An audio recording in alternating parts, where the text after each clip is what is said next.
Orang Indonesia yang tidak punya paspor ada 85% penduduk. Tahu artinya? Bahkan dari 15% yang berpaspor, terbanyak tercatat hanya paspor haji. Artinya apa kira-kira? Demikian awal pembicaraan dibuka oleh sahabat saya yang jadi menteri saat ini. Kita lanjut. Orang asing masuk ke Indonesia paling banyak tercatat adalah sekitar 9 jutaan orang per tahun, di mana length of stay-nya tinggal di Indonesia di bawah 3 hari. Artinya, dari 9 juta tersebut 40%-nya adalah orang yang sama bolak-balik keluar masuk Indonesia. Artinya apa? Betul, artinya belum banyak orang mancanegara yang memanfaatkan wisata ke Indonesia. Kebanyakan bisnis trip. Bagaimana membuat lama tinggal length of stay menjadi lebih dari 5 hari dan spendingnya per orang wisatawan asing lebih dari $500 per harinya. Dan pebisnis spendingnya lebih dari $20.000 per hari karena belanja barang-barang untuk usaha. Kalau menjawab pertanyaan di awal paragraf tersebut, maka sesungguhnya 85% warga tidak pernah melihat apapun kemajuan negara lain seperti Tiongkok di mainlandnya, kemajuan Hong Kong, Singapura, Dubai, London, New York. Itu baru sisi kotanya. Belum lagi dari sisi wilayah industri dan usahanya. Pusat bisnis hulu, heavy industry, high-tech industry, digital IT industry, Silicon Valley, military industrial complex, farmasi industrial complex, food estate, dan lain sebagainya. Juga dapat dipastikan buku yang dibaca, informasi yang diterima sebatas kulit dan covernya saja. Ditambah lagi pasti tidak pernah berjumpa kaum bilioner properti atau properti mogul, whaler, bilioner Wall Street, venture kapitalis, bilioner entertainment, bilioner sport, bilioner heavy industry, bilioner food industry, precious metal bilioner, dan ratusan bilioner dari berbagai bidang usaha. Karya-karya kekinian, biomedical, RNA dan DNA engineering, teknologi radar dan satelit, HARP, mesin perubah cuaca, nuklir, reaktor non-uranium, plus bursa-bursa pusat perdagangan bahan baku, mineral, kimia, persenjataan makanan, dan ribuan industri hulu lainnya. Karena itu, kalau New Mind mendapat mandat, maka dalam 5 tahun pertama ini, tahun terpenting untuk bisa membuat 10 juta orang lebih untuk belajar ke seluruh dunia dibayari negara. Di awalnya kirim 1 juta orang belajar ke Amerika, 1 juta orang belajar ke Tiongkok, dan 8 juta orang ke sisa dunia. Belajar social science yang terbanyak, teknologi, manufacturing, industri, dan semua hal untuk masa depan nanti terjadi. Ilmunya harus kita kuasai. Kenalkan kota, kenalkan negara lain, kenalkan kehidupan, dan kenalkan budaya lain, kenalkan masalah sosial dunia, kenalkan masalah lingkungan dunia. Indonesia harus paham detail, rinci, dan akurat. Pulang ke Indonesia, mereka tidak perlu ikatan dinas. Mereka menyebar langsung memenuhi kebutuhan dalam negeri atau membuat usaha menjadi pewirausaha di tanah air. Ada fasilitas pinjaman lunak untuk mereka memulai usaha. Sungguh,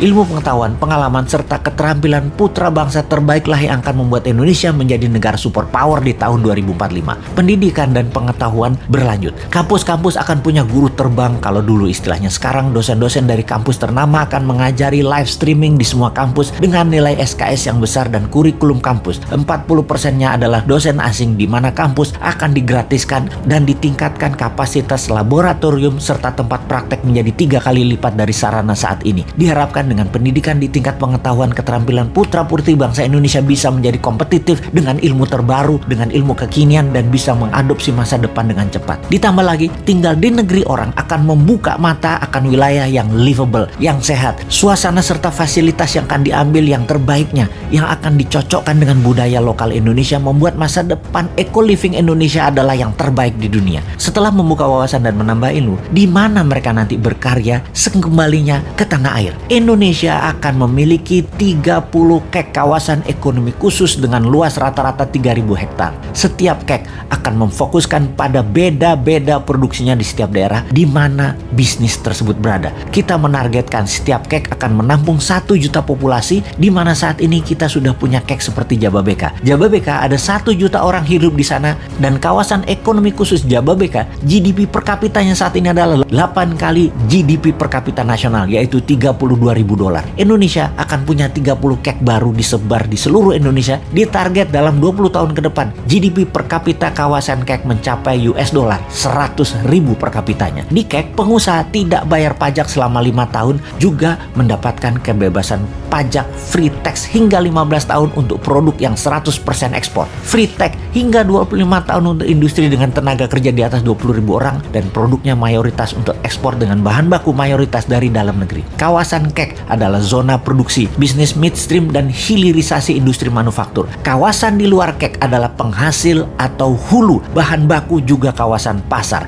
kita jelaskan agar lebih paham lagi dalam ilustrasi yang sederhana. Tiongkok adalah negara produsen. Indonesia adalah negara sumber daya alam, sumber bahan baku produksi. Indonesia dipaksa atau didesain jadi negara pasar finish produk Tiongkok. Bukti negara pasar. Transaksi Indonesia dengan Tiongkok, Tiongkok surplus alias Tiongkok untung. Jadi sekali lagi kita rangkum. Bahan baku SDA Indonesia dikeduk, dapat harga murah, finish produk dibalikin lagi ke Indonesia dibeli dengan harga mahal banget. Negara tengah Tiongkok itu untung. Dia pegang modal, teknologi, dan finish produk.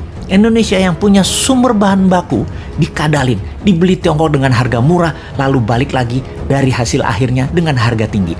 Sudahlah, karena bernegara saat ini geblek dan rakyatnya diganjel pakai info-info buzzer. Jadi nggak paham kalau Tiongkok itu kuasai hulu, mid, dan hilir.